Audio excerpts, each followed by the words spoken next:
It's Friday, May 15th, a senior's future goal, a freshman telling his story, and what's your biggest ick? All of this and more on this week's edition of The Stinger on Air.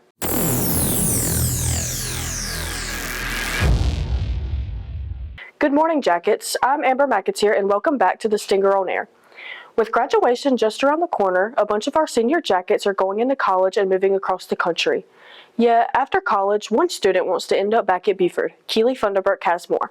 I've always wanted to be a teacher, but I think what really sparked that was just my interest and love for children, like working with them, seeing how proud they were of themselves always made me super proud. So getting to do that as a job is something that I'm going to be super thrilled about. Well, I feel like I could say this confidently, like everybody has really good teachers, and then everyone has teachers that, they don't necessarily get along with or love.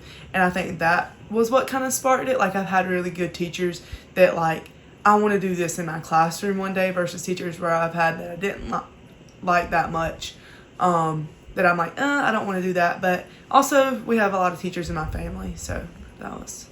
I've always known I wanted to do something with kids. I've explored a lot of different career pathways with children. And it wasn't really till I got into high school that I realized that I wanted to be a teacher, because I realized the medical field wasn't for me. I didn't like therapy because I just felt like it was boring, but teaching is very hands-on.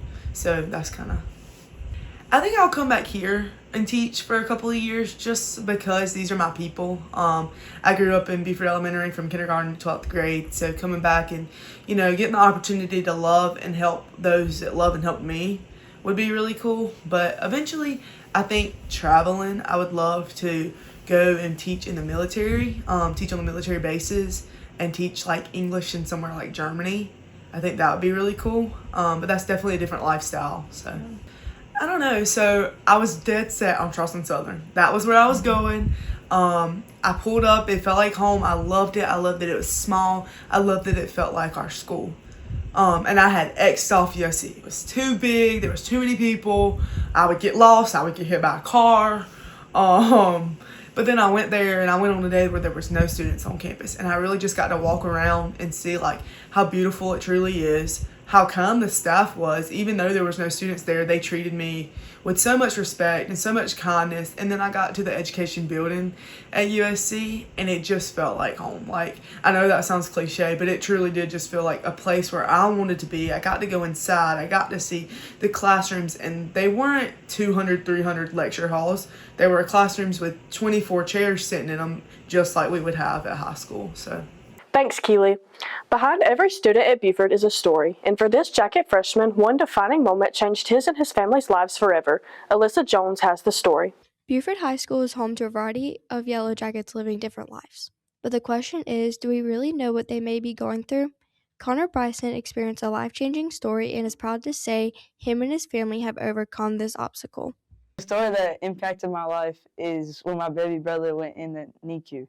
He was born 2 months early, and he was really unhealthy, so this just made me nervous and like scared for him. It made me sad because my dad and my stepmom had to go up to Charlotte to go take care of him. It's not a long-term effect for me, but for him, he might have like lung problems for the rest of his life. And it's scary because, anything could happen to him. He still has daily checks and stuff. For Stinger on Air, I'm Alyssa Jones. Thanks, Alyssa. Last Friday, the Buford Chamber Choir and the Ladies of the Hive performed at Winthrop as a part of the Music of the Parks Festival. The Chamber Choir came second place with a superior rating, and the Ladies of the Hive came first place with an excellent rating. Great job to these musicians. We took it to the street to find out. What are you talking about, actually? What do you mean? We're supposed to be doing jacket culture. Boy.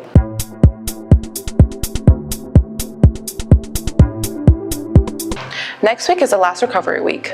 If you have recovery, make sure to come. Bro, I completely lost my Chromebook charger. Son, you better have it by next Friday. Why? Because that's the last day for seniors to turn in their Chromebooks and their chargers. Oh my God. May 19th is Senior Awards. It starts at 6 p.m., so if you're getting an award, make sure to be there. Also, seniors, Friday the 22nd is exam day, so make sure you're studying. EOC week is gonna kill me. Oh yeah, good luck on your EOCs. Wait, when are EOCs? You're not real. Like, actually. The reading EOC will be on Tuesday, the biology EOC is on Wednesday, and the U.S. history EOC is on Thursday. I'm so excited for senior picnic. Wait, when is it? Next Friday on May 22nd. Wait, is that also class day?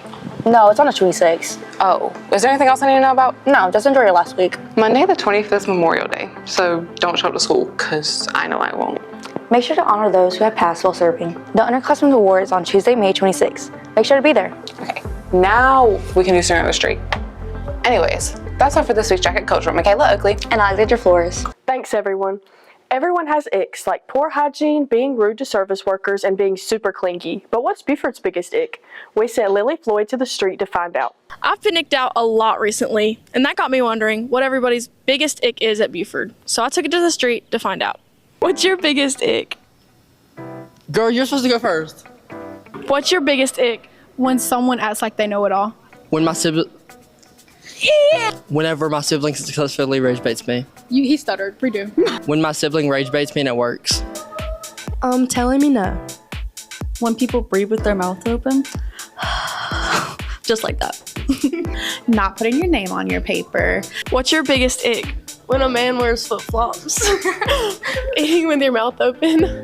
Mouth breathers. Running with a backpack on. If you're short. Asking Miss Carter, what are we doing? When I have it on the board, it's on Google Classroom, it's on your paper.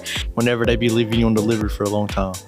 When I'm wrestling and the dude that I'm wrestling stinks. Like, bro, that job makes me so mad, dude. It's so bad. Long toes. Whenever they leave you open. Coming to class without your book bag. People who think Axe spray is a substitute for showers. Constantly asking for a pencil. What's your biggest ick? Kevin mood. Oh! It's my first name. Probably when you're walking down the hallway and students just scream to the top of their lungs for no reason. Squatted trucks. I absolutely despise squatted trucks. It reminds me of a dog rubbing its bottom on the carpet. When people eat food and they smack, can't stand it. A dude with a West Choppers Coast shirt on with jorts and Birkenstocks on. Now put the camera on him. Put the camera on him. Coming through and acting like you have no idea what's going on and thinking that you're cool because you're acting like that. I could go on. Probably when people chew with their mouth open. Why are you doing that? Y'all had some pretty good answers. Personally, my biggest ick is when people always think they're right. That's all for Stinger on the Street with Lily Floyd and Maddie Neal.